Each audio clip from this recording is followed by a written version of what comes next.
बनवण्यासाठी एक खोल पॅन तापवून घेतलेला आहे। आता यामध्ये मी 1 टेबलस्पून तूप या ठिकाणी वापरते आहे। तुपातली कढी छान लागते, तुम्हाला हवं तर तुम्ही तेल सुद्धा या ठिकाणी वापरू शकता। आता हे तूप थोडं मेल्ट झालं आणि तापलं की त्यामध्ये थोडंसं जिरं ऍड करायचं आहे। जिरं तडतडलं की त्यामध्ये या ठिकाणी 4 ते 5 मी मिरे घेतलेले आहेत, काळे मिरे ते ऍड करायचे आहेत। थोडीशी इथं मेथीचे दाणे घेतलेले आहेत ते या ठिकाणी ऍड करायचे। त्यांना छानपैकी थोडं रोस्ट होऊ द्यायचंय लो फ्लेम वरती। आणि आता त्यामध्ये या ठिकाणी अद्रक आणि लसूणची पेस्ट घेतलेली आहे, दरदरीत अशी ती पेस्ट यात ऍड करायची आहे। अगदी 10 ते 15 सेकंड ती पेस्ट यामध्ये फ्राय झाली की त्यामध्ये एक मोठा कांदा आहे, तो कांदा या पद्धतीने उभा असा बारीक चिरून घेतलेला आहे, तो कांदा या ठिकाणी आपल्याला ऍड करायचा आहे।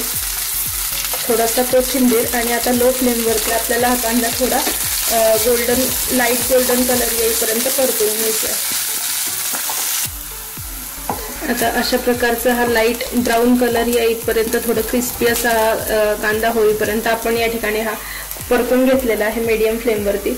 आता मीडियम फ्लेमच ठेवायची आहे गॅसची आणि हे जे सर्व मिश्रण आहे हे मिश्रण आपल्याला यामध्ये ऍड करायचं आहे।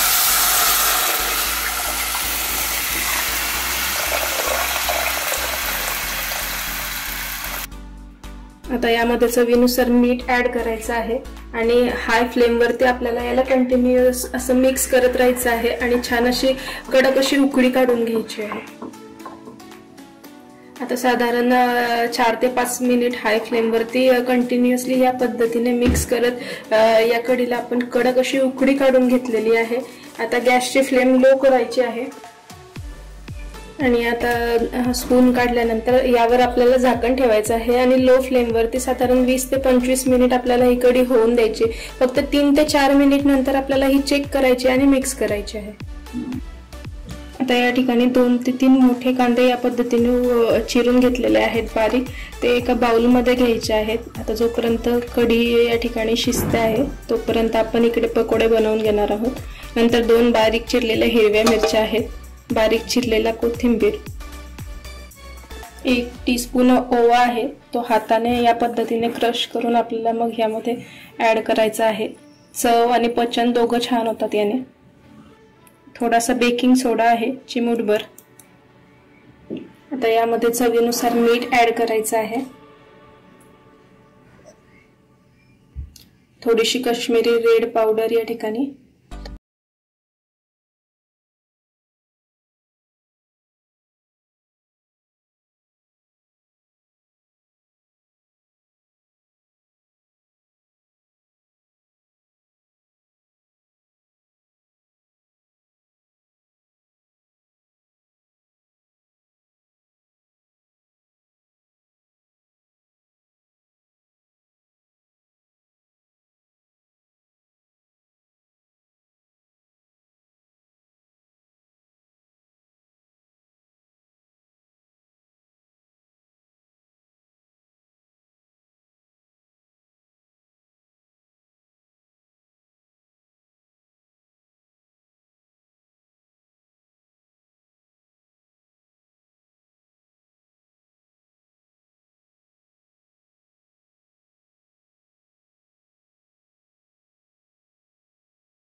आता या ठिकाणी आपण कढी पकोडा सर्व करून घेणार आहोत। त्यासाठी एका